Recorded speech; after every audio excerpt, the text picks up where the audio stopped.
আজকে তোমাদের গ্রুপ 16-এর দ্বিতীয় ক্লাস নিয়ে চলে এসেছি। গতদিন আমরা ভৌত ধর্মগুলো কমপ্লিট করেছিলাম। গ্রুপ 16-এর যে মৌলগুলো আছে oxygen, sulphur, selenium, tellurium, polonium, এগুলোর ভৌত ধর্ম আমরা শেষ করেছিলাম। আজ আমরা পড়ব রাসায়নিক ধর্ম। তো রাসায়নিক ধর্মের মধ্যে প্রথমেই আমরা পড়ব জারণ অবস্থা। অক্সিজেনের যে বেশিরভাগ যৌগ রয়েছে সেখানে অক্সিজেনের জারণ স্তর কত হয়? -2।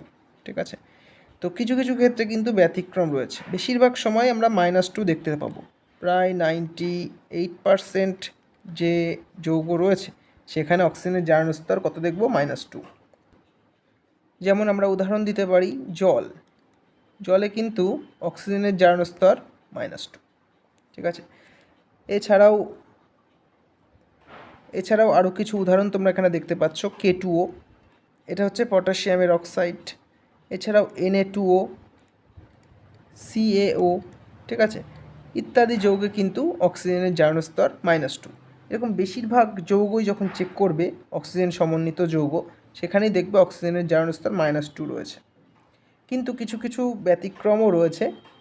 যেরকম আমরা দেখছি এই ছকটা এখানে দেওয়া হয়েছে, এই ছকটা দেখলে তোমরা বুঝতে পারবে কখন কি জারণ স্তর অক্সিজেন প্রদর্শন করে। দেখো, প্রথমে -2 যেগুলো বললাম সেগুলো তো লিখিয়ে দেওয়া হয়েছে, এই যে প্রথমটাই। তারপর দেখো H2O2 যেটা যৌগ, দেখো এখানে H2O2 ঠিক এইভাবে অবস্থান করে। H2O2 গঠন এরকম হয়। তো এখানে অক্সিজেনের জারণ স্তর -1 হয়। ঠিক আছে, এর -1, এর -1, টোটালটার কিন্তু সেই -2ই হচ্ছে, কিন্তু প্রত্যেকটা অক্সিজেনের কত? -1 করে জারণ স্তর দেখাই H2O2 যৌগে। তাহলে এটা মনে রাখবে, -1 জারণ স্তর কোথায় দেখাবে? H2O2 যৌগে। আচ্ছা, তারপর আছে -1/2। দেখো KO2 যে যৌগটা আছে, KO2 যৌগ, এখানে যদি অক্সিজেনের জারণ স্তর বের করতে হয়, পটাশিয়ামের হচ্ছে +1, অক্সিজেনকে আমি x ধরলে 2x লিখতে হবে, =0। তাহলে 2x সমান কত? -1। তাহলে x সমান কত? -1/2।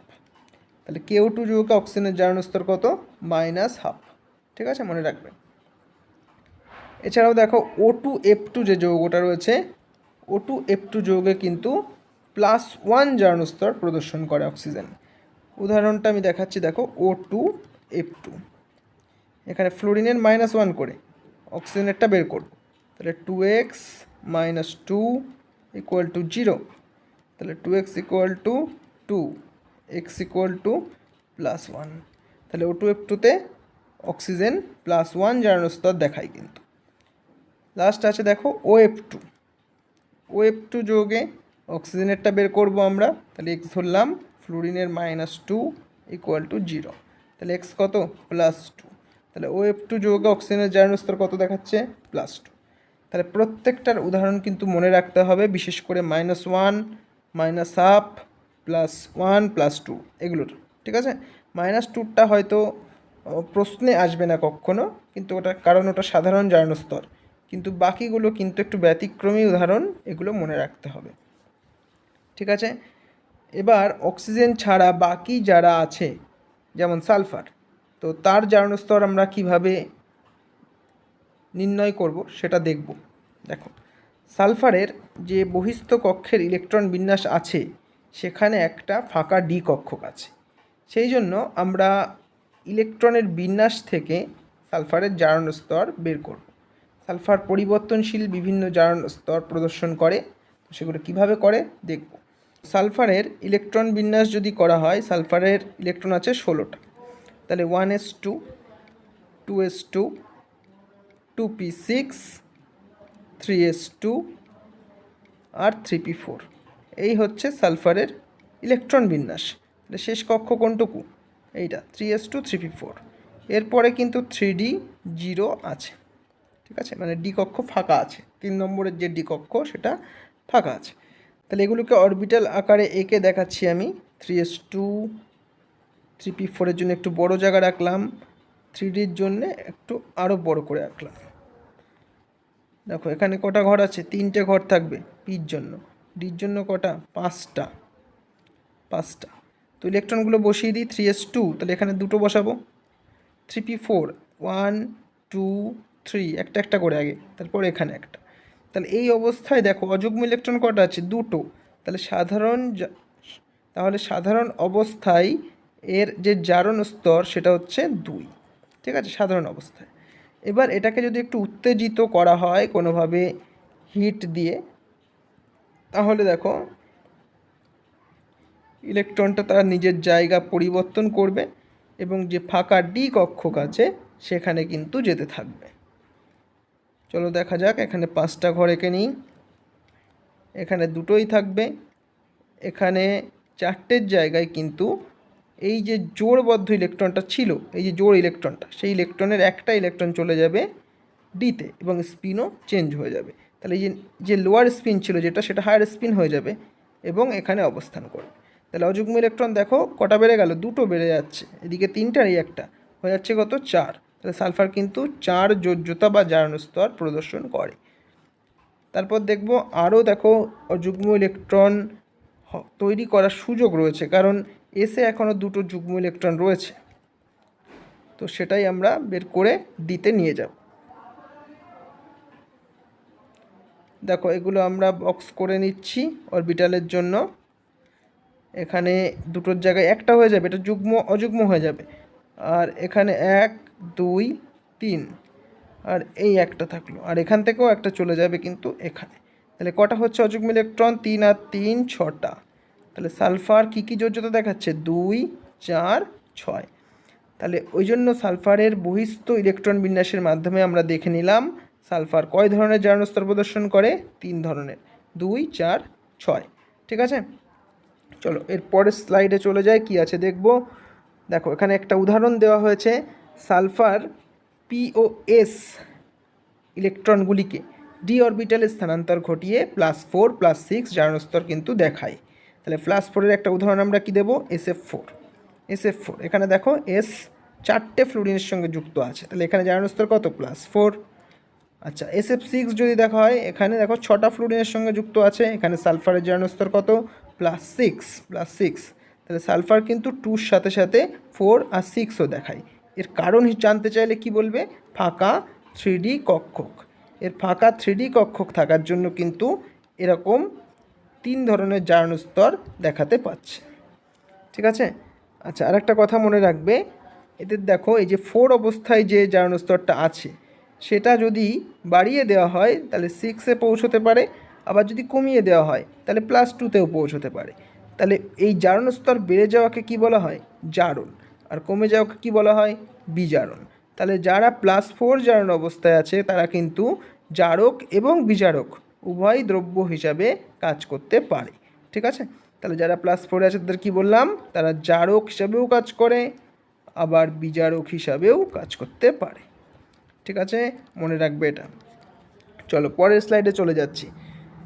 এরপরে দেখো কি বলেছে, এরপর আমাদের পড়তে হবে হাইড্রোজেনের সাথে বিক্রিয়া। দেখো গ্রুপ 16-এর যে মৌলগুলো আছে সেখানে কে কে আছে, অক্সিজেন, সালফার, সেলেনিয়াম, টেলুরিয়াম আর পোলোনিয়াম। এদের স্বাভাবিক জারণ স্তর কত বললাম, 2, ঠিক আছে, 2 জারণ স্তর। তাহলে এদেরকে যদি আমরা ধরি, এদেরকে ধরলাম আমরা আর হাইড্রোজেনের সাথে বিক্রিয়া করবে, তাহলে হাইড্রোজেনের জারণ স্তর 1, আর এই মানে এরা অক্সিজেন থেকে পোলোনিয়াম, এদের জারণ স্তর 2।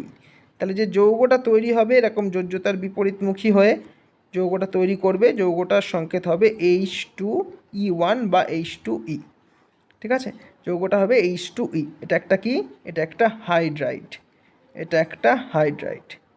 তাহলে জল কার হাইড্রাইড, অক্সিজেনের হাইড্রাইড। এখানে উদাহরণ দেওয়া হয়েছে দেখো, জল, hydrogen sulphide, selenium hydride, tellurium hydride, polonium hydride, এরা সবাই কিন্তু হাইড্রোজেনের সাথে বিক্রিয়ায় তৈরি হয়। মনে রাখবে পোলোনিয়ামের যে হাইড্রাইড সেটা কিন্তু অত্যন্ত অস্থায়ী। চলো পরের স্লাইড দেখে নেব। দেখো এরপর গ্রুপ 16-এর যে হাইড্রাইডগুলো আমরা একটু আগে দেখলাম, এদের গঠন কেমন হয়, এদের আকৃতি কেমন হয় সেটা জানতে হবে। একটা উদাহরণ নিয়ে নিই আমরা, ধরো H2O, এটা হচ্ছে অক্সিজেনের হাইড্রাইড, আমরা একটু আগেই বললাম। এটার যদি সংকর কক্ষকের সংখ্যা বের করতে হয় তার সূত্র হচ্ছে হাফ অফ কেন্দ্রীয় পরমাণুর যোজ্যতা কক্ষের ইলেকট্রন। কেন্দ্রীয় পরমাণুর যোজ্যতা কক্ষের ইলেকট্রন মানে কি, অক্সিজেনের যোজ্যতা কক্ষের ইলেকট্রন, সেটা কত, 6। এর সঙ্গে যোগ হবে একযোজি পরমাণু, মানে হাইড্রোজেনের সংখ্যা কত, এখানে 2, তাহলে 6 আর 2 8, বাই 2 আছে, তাহলে কত আসছে, এটা 4 আসছে। এখানে সংকর কক্ষকের সংখ্যা 4। তো এর বন্ড পেয়ার আমরা বের করব। বন্ড পেয়ার কতগুলো আছে, দুটো বন্ড তৈরি হয় অক্সিজেনের সাথে। লোন পেয়ার তাহলে কতগুলো, এই সংকর কক্ষকের সংখ্যার থেকে বন্ড পেয়ারের সংখ্যা বাদ দিতে হয়, তাহলে কত হচ্ছে, 2 হচ্ছে। এটা কিভাবে করলাম, এটা রাসায়নিক বন্ধন চ্যাপ্টারে তোমরা ভালোভাবে পড়ে এসছো আগে, আশা করি সবাই বুঝতে পারছো। তো এখান থেকে আমরা বলতে পারি এর সংকরায়ন হচ্ছে sp3, ঠিক আছে, সংকরায়ন হচ্ছে sp3। এখানে sp2 দেওয়া আছে, এটা একটু ভুল দেওয়া আছে, এটা sp3 হবে, ঠিক আছে, sp3 হবে। আচ্ছা, sp3 হলো, কিন্তু এর গঠনটা কেমন, তাহলে এর গঠনটা হচ্ছে তাহলে চতুস্তলকীয়, ঠিক আছে, গঠনটা চতুস্তলকীয়। তাহলে মনে থাকবে যে কোনো গ্রুপ 16-এর যে মৌলের হাইড্রাইড আছে তাদের সংকরায়ন sp3 হবে, গঠন চতুস্তলকীয় হবে। এবার আমরা একটু আকৃতিটা বুঝবো। দেখো এখানে যদি আমরা একটু এঁকে দেখাই, কেন্দ্রীয় পরমাণু অক্সিজেন, এর সাথে 2 হাইড্রোজেন আছে, 2 বন্ড তৈরি করলাম, আর 2 লোন পেয়ারও আছে দেখতে পাচ্ছ। সেই লোন পেয়ার 2 থাকে অক্সিজেনের সাথে ঠিক এইভাবে, ঠিক আছে। তো যদি আমরা এই যে লোন পেয়ারগুলো বাদ দিই, তাহলে এটা দেখতে ভি আকৃতির মতো, দেখো উল্টানো ভির মতো। তাই জন্য এর আকৃতি যদি জিজ্ঞেস করা হয় তাহলে বলতে হবে কৌণিক আকৃতি বা ভি আকৃতি বিশিষ্ট, ঠিক আছে। দেখো এখানে লেখা আছে কৌণিক আকৃতি বিশিষ্ট। তাহলে গ্রুপ 16-এর মৌলগুলোর যে হাইড্রাইড রয়েছে সেই হাইড্রাইডগুলো কিন্তু কৌণিক আকৃতি বিশিষ্ট, ঠিক আছে, মনে রেখো। চলো পরের পয়েন্টটা আমরা দেখে নিই। এদের বন্ধন কোণ নিয়ে আমরা আলোচনা করব। সাধারণত এদের বন্ধন কোণ 109 ডিগ্রি 28 মিনিট হওয়া উচিত, কারণ সংকরায়ন sp3 হলে বন্ধন কোণ কত হয়, 109 ডিগ্রি 28 মিনিট। কিন্তু এই যে গঠনটার পর আমরা আকারটা আঁকলাম, H2-এর আকৃতিটা এঁকেছিলাম লোন পেয়ার দিয়ে, এখান থেকে একটু দেখলে বোঝা যাবে এদের বন্ধন কোণ 109 ডিগ্রি 28 মিনিট থেকে কিছুটা কম হয়। এর কারণ কি, এই লোন পেয়ার বিকর্ষণ হয়, এই বিকর্ষণের ফলে এই অ্যাঙ্গেলটা, মানে এই যে বন্ডের অ্যাঙ্গেলটা HOH যে বন্ডটা তৈরি হচ্ছে, এই যে কোণটা, এই কোণটা কি হয়, যতটা হওয়ার কথা তার থেকে একটু কমে যায়, কমে গিয়ে এই বন্ধন কোণটা প্রায় 104 ডিগ্রির কাছে অবস্থান করে। এবার যত গ্রুপের ওপর থেকে নিচের দিকে যাওয়া যাবে এই বন্ধন কোণটা কিন্তু ধীরে ধীরে হ্রাস পায়। এর কারণ কি, এর কারণ হচ্ছে এই কেন্দ্রীয় পরমাণুর তড়িৎ ঋণাত্মকতা। একটা উদাহরণ দিয়ে আমরা বুঝে নিই। ধরো এখানে আমরা H2O নিলাম, ঠিক আছে, আর একটু আগেও আমরা এঁকেছি H2O-কে, আর পাশে তুলনা করার জন্য আমরা H2S-কে নিলাম, ঠিক আছে, H2S, ওকে, একই গঠন হবে, শুধু অক্সিজেনের জায়গায় সালফার আসবে। তো এই অক্সিজেন আর হাইড্রোজেনের যে বন্ড রয়েছে, এখানে তড়িৎ ঋণাত্মকতা অক্সিজেনের বেশি হওয়ায় এই বন্ধন জোড়ের ইলেকট্রনটা অক্সিজেনের দিকে বেশি সরে থাকে, ঠিক আছে। কিন্তু সালফারের তড়িৎ ঋণাত্মকতা অক্সিজেনের থেকে তুলনামূলক কম, তাই জন্য কিন্তু এই ইলেকট্রন দুটো, বন্ধন জোড়ের যে ইলেকট্রন, সেটা অতটা সরে থাকতে পারে না, এটা একটু মিডিল পজিশনেই থাকে। তো এর ফলে কি হয়, এই বন্ধন জোড়ের ইলেকট্রনের বিকর্ষণ হয়, ঠিক আছে, যত কাছে থাকবে বিকর্ষণ তত বেশি হবে। তাহলে এই জলের ক্ষেত্রে বিকর্ষণটা বেশি হয়। বিকর্ষণ বেশি হলে এই হাইড্রোজেনের বন্ড দুটো পরস্পর থেকে দূরে থাকার চেষ্টা করবে, আর দূরে থাকলে কি হয়ে যাবে, বন্ধন কোণ বেশি হয়ে যাবে। তাহলে বিকর্ষণ বেশির জন্য বন্ধন কোণ কিন্তু বেশি হচ্ছে। এই বিকর্ষণটা কিসের মধ্যে হচ্ছে বলো তো, বন্ডের মধ্যে, 2 বন্ডের মধ্যে, ঠিক আছে। এটা কিন্তু লোন পেয়ার বিকর্ষণ না, এটা হচ্ছে 2 বন্ডের মধ্যে বিকর্ষণ। আর H2S এর ক্ষেত্রে কি হচ্ছে, এই বিকর্ষণটা তুলনামূলক কম হচ্ছে, কম হওয়ার জন্য কিন্তু এই বন্ধন কোণটাও কমে যাচ্ছে, ঠিক আছে। আচ্ছা, তার মানে এখান থেকে কি বোঝা গেল, যত তড়িৎ ঋণাত্মকতা কমবে এই কেন্দ্রীয় পরমাণুটার, ততই কিন্তু বন্ধন জোড়ের বিকর্ষণ কম হবে, আর বন্ধন কোণও কমতে থাকবে। তাহলে এই আছে ক্রমটা দেখতে পাচ্ছ। H2 বন্ধন কোণ সবচেয়ে বেশি, তারপরে H2S, তারপরে H2SE, তারপরে H2TE। এর কারণ আমি লিখে দিয়েছি একটা সুন্দর চার্ট করে। আকার বৃদ্ধির সাথে সাথে কি হয়, তড়িৎ ঋণাত্মকতা কমে যায়, এরপরে বন্ধন জোড় বিকর্ষণ কম হয়, ফলে বন্ধন কোণও কম হয়। মনে রাখবে H2TEর বন্ধন কোণ সবচেয়ে কম আর H2Oর সবচেয়ে বেশি। ঠিক আছে, তড়িৎ ঋণাত্মকতাটা মাথায় রাখবে, তড়িৎ ঋণাত্মকতা বেশি হলে বন্ধন কোণ বেশি হবে। ঠিক আছে, এটা ভালো করে মনে রাখো, ইম্পর্টেন্ট কিন্তু। চলো পরের পয়েন্টটা আমরা দেখে নেব, স্ফুটনাঙ্ক। দেখো এই গ্রুপের জলের স্ফুটনাঙ্ক সবচেয়ে বেশি হয়। এর কারণ কি? এর কারণ হচ্ছে হাইড্রোজেন বন্ধন, আন্তরাণবিক হাইড্রোজেন বন্ধন জলের মধ্যে গঠিত হয়। এই কারণে কিন্তু স্ফুটনাঙ্ক অন্যান্যদের তুলনায় বেশি হয়ে যায়। ঠিক আছে, আমি লিখে দিচ্ছি, স্ফুটনাঙ্ক বেশি হয়ে যায়। এই জল কিন্তু সাধারণ উষ্ণতায় তরল হয়, দেখো এখানে লেখা আছে। আচ্ছা, বাকিদের যদি আমরা একটু তুলনা করি, সাধারণত গ্রুপের ওপর থেকে নিচের দিকে গেলে স্ফুটনাঙ্ক, গলনাঙ্ক এগুলো বৃদ্ধি পায়। তো এক্ষেত্রেও সেটাই হয়, বৃদ্ধি পায়। H2S, তারপর চলে আসে H2SE, তারপর চলে আসে H2TE, কিন্তু সব থেকে বেশি কার হয়? H2O। ঠিক আছে, এটা কিন্তু মনে রাখতে হবে। উপর থেকে নিচে গেলে বৃদ্ধি পায়, এটা ঠিকই, কিন্তু সব থেকে বেশি হবে কার? জলের, কারণ এর আন্তরাণবিক হাইড্রোজেন বন্ধন। ক্লিয়ার?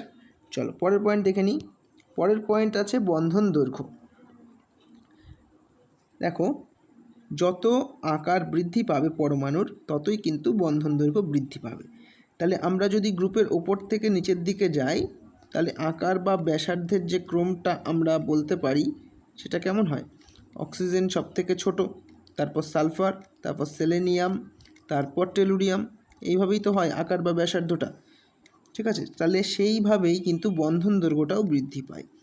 H2 সবচেয়ে ছোট, তারপর H2S, তারপর H2SE, আর সবার শেষে চলে আসবে কে? H2TE। ক্লিয়ার? তাহলে যার আকার বড় তার বন্ধন দৈর্ঘ্য কিন্তু বড়। ঠিক আছে, এখানে ক্রমটা দেওয়া আছে, একটু দেখে নেবে। আচ্ছা, যদি বন্ধন দৈর্ঘ্য বৃদ্ধি পায়, সেই বন্ধনটা কিন্তু বিভাজন হতে অপেক্ষাকৃত কম শক্তি লাগে, অর্থাৎ বন্ধন বিয়োজন শক্তি যেটা, সেটা বন্ধন দৈর্ঘ্য ঠিক উল্টো। তার মানে এই ক্রমটা ঠিক উল্টে যাবে। H2 এর বন্ধন বিয়োজন শক্তি সবচেয়ে বেশি, তারপর H2S, তারপর H2SE, আর সবার শেষে আছে H2TE। ঠিক আছে, ক্রমটা এখানেও দেওয়া আছে, দেখে নেবে। নেক্সট পয়েন্ট হচ্ছে আম্লিক চরিত্র। দেখো বন্ধন বিভাজন শক্তি এটা যদি কম হয়, বন্ধন বিভাজন শক্তিটা যদি কম হয়, তাহলে যে কোনো হাইড্রাইড খুব সহজেই H+ কিন্তু ত্যাগ করতে পারে। ঠিক আছে, যেরকম H2O, এই বন্ধন বিভাজনটা যদি কম হতো তাহলে কী হতো? সহজেই H+ ত্যাগ করতে পারতো। কিন্তু আমরা দেখেছি কি, H2 এর বন্ধন বিয়োজন শক্তি সবচেয়ে বেশি, তাহলে ও H+ সহজে কী করবে? ত্যাগ করতে পারবে না। ঠিক আছে, কিন্তু H2TEর ক্ষেত্রে কী হচ্ছে ব্যাপারটা? এর বন্ধন বিয়োজন শক্তি সব থেকে কম, মানে বন্ধন ভাঙতে কম শক্তি লাগে, ওই জন্য কিন্তু এ সহজেই একটা H+ ত্যাগ করতে পারে। তাই জন্য কিন্তু এ একটু আম্লিক চরিত্র বিশিষ্ট হয়। কিন্তু জলের ক্ষেত্রে কি, এই বন্ধন বিয়োজন শক্তিটা অনেকটাই বেশি, তো বন্ধন বিভাজন হতে চায় না, ওই জন্য H+ ত্যাগ করতে পারে না, তাই জন্য এটি কিন্তু কম আম্লিক। তাহলে আম্লিকতার ক্রম তোমরা নিশ্চয়ই পারবে। H2 সবচেয়ে কম আম্লিক আর H2TE সবচেয়ে বেশি আম্লিক, কারণ লেখা আছে বন্ধন শক্তি হ্রাস পেলে আম্লিকতা বেড়ে যায়। চলো নেক্সট পয়েন্ট দেখে নিই। এগুলো কিন্তু সব মনে রাখতে হবে, পরীক্ষার জন্য সবই ইম্পর্টেন্ট। দেখো তাপীয় স্থায়িত্ব সম্পর্কে লেখা আছে, এটার ব্যাখ্যাও একই। যত বন্ধন শক্তি কম হবে, তাপের প্রভাবে সেটি কিন্তু দ্রুত বিশ্লিষ্ট হবে। তাহলে বন্ধন শক্তি বেশি কার? সবচেয়ে জলের বেশি, ওই জন্য কিন্তু তাপীয় স্থায়িত্বও এর বেশি। আর H2TEর বন্ধন শক্তি কি কম? অনেকটাই কম, যার জন্য কিন্তু এর তাপীয় স্থায়িত্বও কম। ঠিক আছে, তাহলে এটা একটু দেখে নেবে, একই ক্রম মনে রাখবে।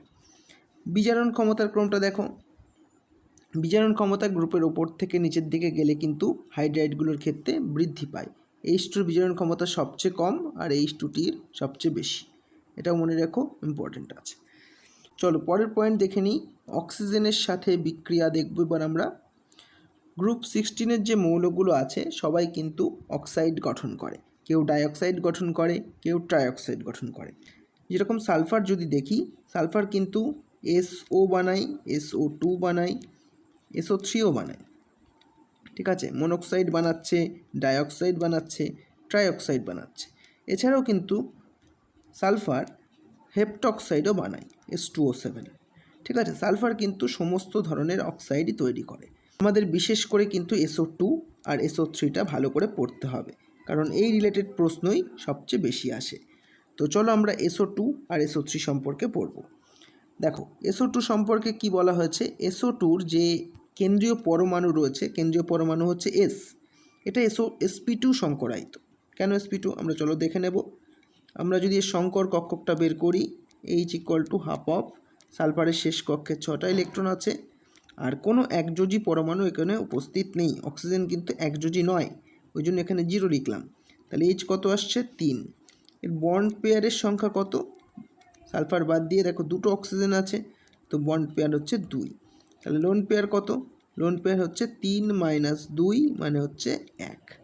তাহলে SO2 পরমাণুতে সালফারের সাথে একটা লোন পেয়ার আছে এবং দুটো বন্ড পেয়ার আছে, SO SO, ঠিক আছে। আচ্ছা, তাহলে এর সংকরায়ন কি? এর সংকরায়ন যদি দেখা হয়, এর সংকরায়ন হয়ে যাবে sp2, ঠিক আছে। এখানে লেখা আছে দেখো, S পরমাণুটি sp2 সংকরায়িত এবং এটা একটা গ্যাসীয় পদার্থ, কারণ এর দুর্বল ভ্যান ডার ওয়ালস বল কিন্তু এর মধ্যে ক্রিয়া করছে, ওই জন্য এটা গ্যাসীয় হয়, এটাও মনে রাখো। আচ্ছা, SO2-র গঠন আমরা আঁকলাম। SO2-র গঠন ত্রিকোণীয় সমতলীয় হয় এবং আকার হয় কৌণিক বা ভি আকৃতি বিশিষ্ট।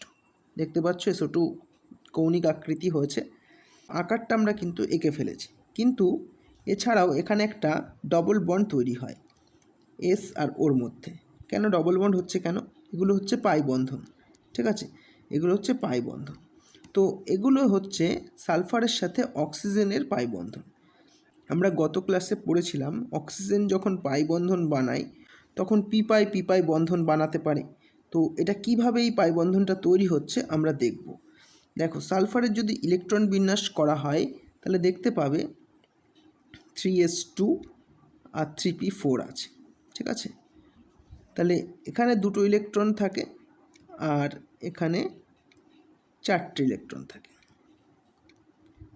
ঠিক আছে। আচ্ছা, এবার যদি একে একটু উত্তেজিত করা হয় তাহলে কি হবে? তাহলে কিন্তু এখান থেকে এক জোড় ইলেকট্রন ডিতে চলে যাবে, ঠিক আছে। এখানে ডিটাও আমাদের আঁকতে হবে, যে ফাঁকা 3D আছে সেটাকেও আমাদের এঁকে দেখাতে হবে। তাহলে এখানে দুটো ইলেকট্রন থাকছে, এখানে একটা ইলেকট্রন চলে আসছে সব জায়গায়, আর এখানে যে 5টা কক্ষক হবে তার মধ্যে এখানে কিন্তু একটা ইলেকট্রন চলে যাচ্ছে। তাহলে এই যে দুটো ইলেকট্রন রয়েছে, এই দুটো ইলেকট্রন কিন্তু লোন পেয়ার, ঠিক আছে, যে লোন পেয়ারটা তোমরা এখানে দেখতে পাচ্ছ। এই যে 3টে ইলেকট্রন রয়েছে, এই 3টে ইলেকট্রনের মধ্যে এই দুটো এখানে সিগমা বন্ড গঠনে অংশগ্রহণ করছে। আমি এখানে লিখে দিচ্ছি সিগমা বন্ধন। আর এখানে একটা রয়েছে যেটা পি উপকক্ষে রয়েছে, এটা পি পাই বন্ধন বানাচ্ছে। আর এখানে একটা ইলেকট্রন রয়েছে যেটা কিন্তু ডি পাই বন্ধন বানাচ্ছে। তাহলে SO2-তে দুটো পাই বন্ধন আছে, যার মধ্যে একটা হচ্ছে পি পাই আর একটা হচ্ছে ডি পাই, ঠিক আছে, মনে থাকবে। দেখো, দু ক্ষেত্রেই অক্সিজেন আছে আর সালফার আছে, তো একটা বন্ধন পি পাই হচ্ছে, একটা ক্ষেত্রে ডি পাই হচ্ছে, খেয়াল রাখবে, ঠিক আছে। আচ্ছা, SO2-র গঠন, SO2-র বন্ধন সম্পর্কে আমরা অনেক কিছুই জানলাম। এবার আরও কিছু জেনে নেব SO2-র সম্পর্কে, যেগুলো পড়ালাম এগুলো কিন্তু ভালো করে নোট করবে। এরপর দেখো, SO2-র দ্বিমেরু ভ্রামক সম্পর্কে বলা হয়েছে, আমরা দেখে নিই। SO2-র গঠনটা এরকম হয়। তো দ্বিমেরু ভ্রামক যদি দেখি, এসের থেকে ওর দিকে ভ্রামক তৈরি হবে, এখানেও এসের থেকে ওর দিকে যাবে, এখানে লোন পেয়ারের দিকে যাবে। তো নিচের দুটো লব্ধি ভ্রামক নিচে আসছে আর উপরের ভ্রামকটা উপরে থাকছে।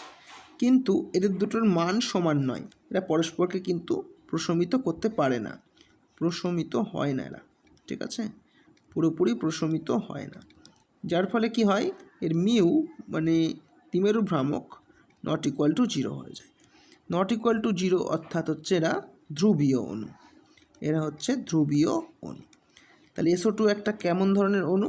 ধ্রুবীয় অণু, ঠিক আছে, এখানে লেখা আছে। এর একটা নির্দিষ্ট দ্বিমেরু ভ্রামক কিন্তু আছে, দ্বিমেরু ভ্রামক কখনোই শূন্য হয় না SO2, ঠিক আছে, মনে থাকবে। চলো পরের পয়েন্ট দেখে নিই। দেখো বলেছি SO2-র বন্ধন দৈর্ঘ্য একই হয়। এর কারণ কি? দেখো SO2-র গঠন আমরা দেখেছি এরকম, তো এক্ষেত্রেও পাই বন্ধন তৈরি হয়েছে, এক্ষেত্রেও পাই বন্ধন তৈরি হয়েছে, এবং দুটোই SO। আমি আগে বলেছিলাম এটা কিন্তু পি পাই আর একটা কি হয়, পি পাই ডি পাই। এটা হওয়া সত্ত্বেও যেহেতু এস আর ওর মধ্যে বন্ধন তৈরি হয়েছে, তাই কিন্তু এস ওর বন্ধন দৈর্ঘ্য আর এখানেও এস ওর বন্ধন দৈর্ঘ্য সমান, ঠিক আছে, বন্ধন দৈর্ঘ্য কিন্তু সমান, ঠিক আছে, মনে থাকবে। এখানে দেখো লেখা আছে এসও বন্ধন দৈর্ঘ্য একই হয়। পরের পয়েন্ট দেখে নেব। দেখো SO2 জলে দ্রবীভূত হয়ে সালফিউরাস অ্যাসিড গঠন করে। দেখো SO2-র সাথে জলের বিক্রিয়ায় একটা অ্যাসিড তৈরি হচ্ছে, সেটা হচ্ছে H2SO3। এটার নাম কি? সালফিউরাস অ্যাসিড, ঠিক আছে, বিক্রিয়াটা মনে রাখবে। এই জন্য SO2-র যে জলীয় দ্রবণ হয় সেটা কি প্রকৃতির হচ্ছে? জলীয় দ্রবণটা হচ্ছে আম্লিক প্রকৃতির, আম্লিক, ঠিক আছে, জলীয় দ্রবণটা আম্লিক প্রকৃতির। আচ্ছা নেক্সট পয়েন্ট দেখে নিই চলো। দেখো সালফারের +6 জারণ অবস্থা খুব সুস্থিতিশীল, ঠিক আছে, আর +4 কিন্তু একটু কম সুস্থিতিশীল। ওই জন্য সবসময় +4 থেকে সালফার +6-এ যেতে চায়, অর্থাৎ প্রক্রিয়াটার নাম কি? জারণ প্রক্রিয়া। ওই জন্য +4 অবস্থায় যে যৌগগুলো আছে সেটা কিন্তু একটা বিজারক পদার্থ হিসাবে আচরণ করবে, বিজারক, ঠিক আছে। দেখো এখানে লেখা আছে যেহেতু সালফারের +6 জারণ অবস্থা +4 জারণ অবস্থা থেকে অধিক সুস্থিতিশীল, তাই এটি বিজারক পদার্থ হিসেবে কাজ করে। তাহলে একদম পরিষ্কারভাবে মনে রাখবে SO2 যেখানে সালফারের জারণ স্তর +4, এরা কিন্তু এই অবস্থায় বিজারক রূপে কাজ করছে, ঠিক আছে, বিজারক রূপে কাজ করছে। আচ্ছা এখানে একটা আম্লিকতার ক্রম দেওয়া হয়েছে। দেখো SO2 সবচেয়ে বেশি আম্লিক, আমরা একটু আগেই পড়েছি SO2 জলীয় দ্রবণে H2SO3 তৈরি করছে, ওর জন্য কিন্তু এর আম্লিকতা বেড়ে যায়। গ্রুপের নিচের দিকে গেলেই আম্লিকতাগুলো ধীরে ধীরে হ্রাস পাচ্ছে। তাহলে SO2 সবচেয়ে আম্লিক অক্সাইড এই গ্রুপের, ওকে। আর এই যে পোলোনিয়াম অক্সাইড রয়েছে এটা কিন্তু উভধর্মী অক্সাইড, ওকে। আর একটা প্রশ্ন আসতে পারে যে SO2 আর SO3 এর মধ্যে কোনটা বেশি আম্লিক? তখন তোমাদের কি করতে হবে? জারণ স্তর বের করতে হয়। এর জারণ স্তর এখানে 4, SO3-তে এখানে 6, যার জারণ সংখ্যা বেশি সে কিন্তু বেশি আম্লিক। তাহলে SO3 কিন্তু SO2 থেকেও বেশি আম্লিক, ঠিক আছে, এখানে লেখা আছে দেখো SO3-র আম্লিকতা SO2-র অপেক্ষাও বেশি। তাহলে কি বোঝা গেল? আর একবার আমি ক্লিয়ার করে দিচ্ছি। তোমরা যদি ডাইঅক্সাইডের কথা ভাবো সেক্ষেত্রে কিন্তু গ্রুপের ওপর থেকে নিচে গেলে আম্লিকতা হ্রাস পেতে থাকবে, ওই জন্য SO2-র আম্লিকতা সবচেয়ে বেশি। আর যদি SO2 আর SO3-র মধ্যে তুলনা করো তাহলে কিন্তু আবার SO3-র আম্লিকতা বেশি হয়ে যাবে, ওকে। চলো পরের পয়েন্টে চলে যাই। এবার আমরা SO3 সম্পর্কে পড়ব। দেখো একইভাবে আমরা SO3-র যদি আমরা একটু গঠনটা দেখে নিই, এর H বের করে নিই চলো। H সমান কি? হাফ অফ 6 প্লাস 0ই হবে, কারণ অক্সিজেন দ্বিপরমাণুক, এখানে 3 আসছে। বন্ড পেয়ার এসের সাথে কটা অক্সিজেন আছে? 3টে। লোন পেয়ার কত তাহলে? 3 - 3 0। তাহলে এর গঠনটা যদি দেখি আমরা ঠিক এরকম হবে, এসের সাথে 3টে বন্ড এবং 3টেতেই কে থাকবে? ও থাকবে। এর সংকরণ কি? সংকরণ হচ্ছে sp2, ঠিক আছে, সংকরণ sp2। দেখো এখানে লেখা আছে সংকরণ sp2। এটা ত্রিকোণীয় সমতুলীয় প্রকৃতির হয়, হ্যাঁ। এরাও দুর্বল ভ্যান ডের ওয়ালস আকর্ষণ বলের মাধ্যমে যুক্ত থাকে, যার জন্য এরাও গ্যাসীয় পদার্থ। কিন্তু একটা জিনিস মনে রাখতে হবে, এখানেও কিন্তু 3টে পাই বন্ড তৈরি হয়, 3টে পাই বন্ড। SO2-তে 2টো পাই বন্ড হয়েছিল, এখানে কিন্তু 3টে পাই বন্ড হয়। তো আমরা একইভাবে যদি ছক করে দেখে নিই, আমরা এখানে দেখাচ্ছি। প্রথমে আমরা 2টো রাখবো কক্ষক, একটা S আর একটা P। সেখানে দেখো 1, 2 আর এখানে থাকে 4টে ইলেকট্রন, আমরা সালফারের ইলেকট্রন বিন্যাস করলাম, এটা সালফারের ইলেকট্রন বিন্যাস, ঠিক আছে। একে উত্তেজিত করলে কি হয়, এই ইলেকট্রনটা চলে যায় কিন্তু ডি উপকক্ষে, ঠিক আছে। আমরা একটু বড় করে আঁকি ডিটা। দেখো ডির যে 5টা ঘর আছে, এখানে একটু বাড়িয়ে নিচ্ছি, ডির যে 5টা ঘর আছে সেখানে কিন্তু দুটো ইলেকট্রন চলে যায়, এই জোড়ার থেকে একটা, এই জোড়ার থেকে একটা। তাহলে এখানেও একটা থাকবে, এখানে একটা থাকবে, এখানে একটা, এখানে একটা, এখানে একটা এবং এখানে একটা। তো এখানে কোনো লোন পেয়ার নেই, দেখো আমার ইলেকট্রন বিন্যাসেও কোনো লোন পেয়ার কিন্তু নেই। তাহলে এখানে যে 3টে সিগমা বন্ড তৈরি হয়েছে, এই যে এইটা একটা সিগমা, এইটা একটা সিগমা, এই একটা সিগমা, এই 3টে সিগমা বন্ড তৈরি হয়েছে এই 3টের মাধ্যমে, এই 3টে সিগমা বন্ড তৈরি করছে। আর 3টে ইলেকট্রন 3টে পাই বন্ড তৈরি করছে, যার মধ্যে একটা দেখো পি পাই আছে, এই যে ইলেকট্রনটা এটা পি থেকে যাচ্ছে, সালফারের পি আর অক্সিজেনেরও পি, তাহলে পি পাই সবসময়। আচ্ছা, আর পরের দুটো দেখো, একটা পি পাই ডি পাই তৈরি করবে, আর একটাও কিন্তু পি পাই ডি পাই তৈরি করবে। তাহলে আমাদের মনে রাখতে হবে SO3-তে কিন্তু একটা পি পাই আর দুটো পি পাই ডি পাই বন্ধন তৈরি হয়, ঠিক আছে। এতে কোনো লোন পেয়ার কিন্তু থাকে না। এটার গঠনের নাম কি মনে রাখবে, ত্রিকোণীয় সমতলীয়। চলো পরের স্লাইডটা দেখে নিই। দেখো তারপরে বলেছে SO2 কিন্তু একটা অধ্রুবীয় অণু। আমরা SO2-র গঠন দেখেছি, ঠিক এরকম হয়, এরকম হয়। তো এর ভ্রামকটা এদিকে যাচ্ছে, এর ভ্রামকটা এদিকে, এর ভ্রামকটা এদিকে। তাহলে ওপরের ভ্রামক আর নিচের দিকের ভ্রামক কিন্তু পরস্পর ক্যান্সেল হয়ে যাচ্ছে, তাই মিউ হয়ে যাচ্ছে 0, তাই এটা কিন্তু অধ্রুবীয়, এর কোনো দ্বিমেরু ভ্রামক নেই। এটা কিন্তু SO2-র সাথে SO3-র একটা সবচেয়ে বড় পার্থক্য।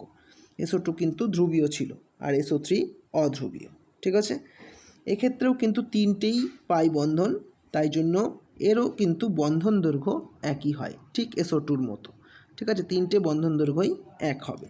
এখানেও আম্লিকতার ক্রম যদি আমরা নির্ধারণ করি, গ্রুপের ওপর থেকে নিচে গেলে হ্রাস পেতে থাকবে, ওই জন্যই কিন্তু SO3-র আম্লিকতা এই গ্রুপের মধ্যে সবচেয়ে বেশি। তারপরে CO3 আছে, তারপর TiO3 আছে, ঠিক আছে। এই ছিল SO2 আর SO3 সম্পর্কে বেশ কিছু গুরুত্বপূর্ণ তথ্য, এখান থেকে কিন্তু অনেক প্রশ্নই আসবে। তো চলো আমরা এই রিলেটেড সব প্রশ্ন উত্তরগুলো একবার করে ফেলি।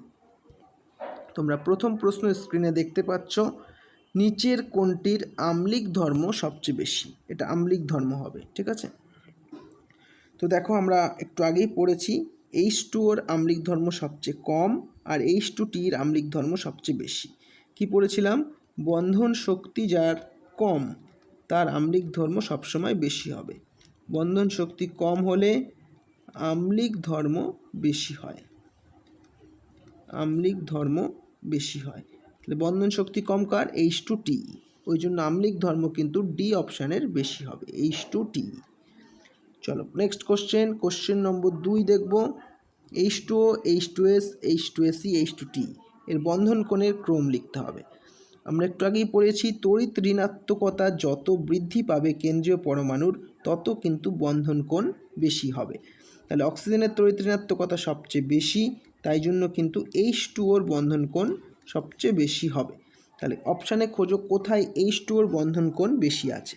দেখো তোমরা প্রথম অপশানেই দেখতে পাচ্ছ H2O-র বন্ধন কোণ সবচেয়ে বেশি দিয়ে দিয়েছে, তাহলে উত্তর এ দাগ, H2O, H2S, H2SE, H2T। এটা পরীক্ষার জন্য খুব ইম্পর্টেন্ট প্রশ্ন, ভালোভাবে পড়বে। চলো নেক্সট কোশ্চেনে চলে যাব। কোশ্চেন নম্বর 3, সাধারণ উষ্ণতায় H2O তরল কিন্তু H2S গ্যাসীয়, এর কারণ কি। আমরা এটাও পড়েছি H2S তরল হওয়ার কারণ H2S-এর মধ্যে যে তড়িৎ ঋণাত্মক অক্সিজেন রয়েছে এটার সঙ্গে হাইড্রোজেন বন্ধন কিন্তু তৈরি হয়। হাইড্রোজেন বন্ধনের নাম কি, আন্তঃআণবিক হাইড্রোজেন বন্ধন। এটা কোথায় আছে, অপশান ডিতে আছে। দেখো H2O-তে অক্সিজেনের আকার ছোট এবং তীব্র তড়িৎ ঋণাত্মক হওয়ায় আন্তঃআণবিক হাইড্রোজেন বন্ধন গঠনের সম্ভব, তাই জন্যই কিন্তু এরা তরল হয়, তরল, ঠিক আছে, তরল হয়। চলো পরের পয়েন্টে চলে যাব, কোশ্চেন নম্বর 4 দেখব। নিচের হাইড্রাইডগুলির অ্যাসিড ধর্মের ক্রম লিখতে হবে। আমরা একটু আগেই পড়েছি H2O সবচেয়ে খারাপ অ্যাসিড আর H2TE সবচেয়ে ভালো অ্যাসিড এই গ্রুপের মধ্যে, কারণ এর বন্ধন শক্তি বেশি, এর বন্ধন শক্তি কম, তাই জন্য এ হচ্ছে দুর্বল অ্যাসিড, দুর্বল অ্যাসিড। আর এটা কিন্তু স্ট্রং অ্যাসিড বা শক্তিশালী অ্যাসিড এই গ্রুপের মধ্যে। ঠিক আছে, তাহলে কোনটা উত্তর হবে? H2TE সবচেয়ে বেশি কোথায় আছে দেখো, সবচেয়ে বেশি আছে কিন্তু বি অপশানে। তাহলে সঠিক উত্তর অপশান নাম্বার বি। নেক্সট কোশ্চেনে চলে যাব, কোশ্চেন নম্বর 5। গ্রুপ 16 মৌলসমূহের হাইড্রাইড যৌগগুলিকে তাপীয় স্থায়িত্বের ক্রমে সাজাতে হবে। এটাও আমরা পড়েছি, বন্ধন শক্তি যত কম, বন্ধন শক্তি যত কম, তাপীয় স্থায়িত্বও কিন্তু ততই কম, তাপীয় স্থায়িত্ব ততই কম হয়। তাহলে বন্ধন শক্তি কার কম? সবচেয়ে কম H2TE, আর H2TE কিন্তু সবচেয়ে তাপীয় স্থায়িত্ব কম। তাহলে তাপীয় স্থায়িত্ব বেশি কার হবে? সবচেয়ে জলের হবে। কোথায় আছে অপশানটা দেখো, অপশান নাম্বার এতে কিন্তু আছে। H2 সবচেয়ে তাপীয় স্থায়িত্ব বেশি, আর H2TE সবচেয়ে কম। এই অপশান সঠিক উত্তর। নেক্সট প্রশ্নে চলে যাব, কোশ্চেন নম্বর 6। কোন অক্সাইডের আম্লিক ধর্ম বর্তমান? আমরা একটু আগেই পড়লাম SO2, যেটা জলীয় দ্রবণে সালফিউরাস অ্যাসিড তৈরি করে, এটারই কিন্তু আম্লিক ধর্ম রয়েছে। ডি দাগ সঠিক উত্তর। নেক্সট প্রশ্ন, কোশ্চেন নম্বর 7। কোন হাইড্রাইডটি নিম্ন স্ফুটনাঙ্ক বিশিষ্ট? সবচেয়ে বেশি স্ফুটনাঙ্ক কার? H2O। ঠিক আছে, সবচেয়ে কম কার? তাহলে সবচেয়ে কম হচ্ছে H2S এর, বি দাগ। আমরা ক্রমটা লিখেছিলাম, H2S, নিচের দিকে গেলে স্ফুটনাঙ্ক বাড়ে, H2SC, H2TE, আর সবার থেকে বেশি হয় কার? H2O। তাহলে সঠিক উত্তর H2S, যেটা নিম্ন স্ফুটনাঙ্ক বিশিষ্ট। চলো নেক্সট প্রশ্ন, কোশ্চেন নম্বর 8। গ্রুপ 16 মৌলগুলোর হাইড্রাইডের বিজারণ ধর্মর ক্রম লিখতে হবে। আমরা একটু আগেই পড়েছিলাম, গ্রুপের ওপর থেকে নিচের দিকে গেলে কিন্তু বিজারণ ধর্ম বৃদ্ধি পায়। তাহলে সঠিক উত্তর কোনটা হবে? Option number A. দেখো পরপর সাজানো রয়েছে, এতে কিন্তু গ্রুপের ওপর থেকে নিচে বিজারণ ধর্ম বাড়ছে। সঠিক উত্তর এ দেখা হবে। চলো নেক্সট প্রশ্ন, কোশ্চেন নম্বর 9 দেখে নেব আমরা। অক্সিজেন ও পটাশিয়ামের দহনে উৎপন্ন অক্সাইডের সংকেত। দেখো পটাশিয়াম আর অক্সিজেন বিক্রিয়া করে সুপার অক্সাইড তৈরি করে, সুপার অক্সাইডের সংকেত কি? KO2। সঠিক উত্তর তাহলে কোনটা? Option number B, KO2 super oxide. চলো নেক্সট প্রশ্ন, কোশ্চেন নম্বর 10 দেখব। একটা বিবৃতি ব্যাখ্যার কোশ্চেন দিয়েছে, SO2 H2O উভয়ই ভি আকৃতি বিশিষ্ট। আমরা গঠন একটু আগেই দেখেছিলাম, SO2 ঠিক এরকম দেখতে হয়, একটা লোন পেয়ার থাকে, তাহলে এটা কৌণিক বা ভি আকৃতি বিশিষ্ট। ঠিক বলেছে। জলের গঠনও যদি দেখো, জলের গঠনও এরকম হয়, এটার আকৃতিও কিন্তু কৌণিক আকৃতি বিশিষ্ট, যদিও এখানে দুটো লোন পেয়ার থাকে, তাও কিন্তু এটা কৌণিক আকৃতি। তাহলে এই অপশান তো ঠিক একদম, কোনো ভুল নেই এখানে। বিবৃতি 2 দেখো, SO2-র বন্ধন কোণ H2-র বন্ধন কোণ অপেক্ষা কম। SO2-র বন্ধন কোণ কত হয়? SO2-র বন্ধন কোণ 120 ডিগ্রি হয়। ঠিক আছে, কারণ এটা ত্রিকোণীয় সমতলীয়, 120 হবে। কিন্তু H2-র বন্ধন কোণ 109 থেকেও কম হয়, মানে প্রায় 104 ডিগ্রির কাছাকাছি হয়। এবার বিবৃতি 2টা দেখো কি বলেছে, SO2-র বন্ধন কোণ H2-র বন্ধন কোণ অপেক্ষা কম, যেটা কিন্তু সম্পূর্ণ ভুল বলেছে, এটার উল্টো হয় ঠিক। তাহলে বিবৃতি 1 সত্য, কিন্তু বিবৃতি 2 মিথ্যা। সঠিক উত্তর হবে বি দাগ। চলো পরের প্রশ্ন দেখে নেব, কোশ্চেন নম্বর 11। SO3-র এসের সংকরায়ন কি বলতে হবে? একটু আগেই করেছিলাম আমরা, 6 + 0 একে হাফ দিয়ে ভাগ করতে হয়, তাহলে কত আসছে? 3 আসছে। 3 হলে এটা হয় sp2।